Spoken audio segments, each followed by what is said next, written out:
राष्ट्रीय आय योग्यता आधारित छात्र परीक्षा 2024 5 नवंबर को जो हुआ उसमें नागरिक शास्त्र का हल प्रश्न पत्र हम देखेंगे। 168 वाला सवाल है, ग्राम प्रधान के चुनाव के लिए उम्मीदवार की आयु कितनी होनी चाहिए? इसकी उम्र 21 वर्ष होती है। इसका आंसर ए सही है, पहला एक। 169वां सवाल देखें, अस्पृश्यता का उन्मूलन किस अनुच्छेद में किया गया है? अस्पृश्यता माने छुआछूत, इसका उन्मूलन अनुच्छेद 17 में किया गया। अगला सवाल, किस अनुच्छेद के तहत राष्ट्रपति को क्षमा करने का अधिकार प्राप्त है? अनुच्छेद 72 के तहत राष्ट्रपति को क्षमादान प्राप्त है। इसका आंसर 3 सही है। अगला है, संविधान सभा के अस्थायी अध्यक्ष कौन थे? संविधान सभा के अस्थायी अध्यक्ष डॉक्टर राजेंद्र प्रसाद को बनाया गया था, जो 11 दिसंबर 1946 को।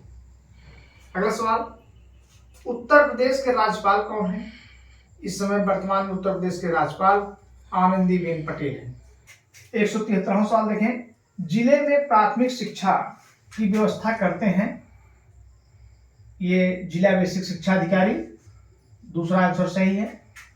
अगला सवाल है, निम्न में कौन मूल अधिकार के अंतर्गत नहीं आता?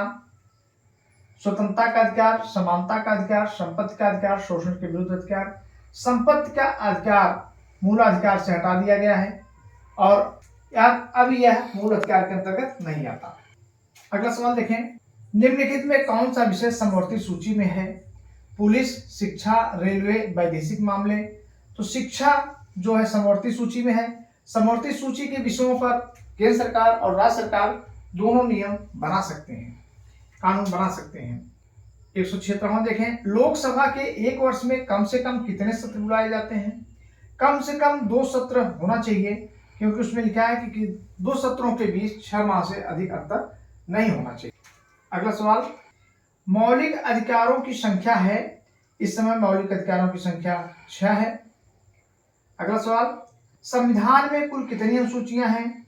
संविधान में इस समय 12 अनुसूचियां हैं। वर्तमान में राज्यसभा के सदस्यों की संख्या कितनी है? यह 245 है, प्रथम आंसर। अंतिम प्रश्न है, राज्य के नीति निदेशक तत्व में क्या शामिल नहीं है? आप देखें, कुटीर उद्योग है, जीव जंतुओं की रक्षा, उपाधियों का अनुच्छेद 18 में है, जो कि मूलाधिकार है, मूल अधिकार है, यह इसमें शामिल नहीं है। झंडे का सम्मान यह भी शामिल है। तो इसका आंसर तीसरा होगा।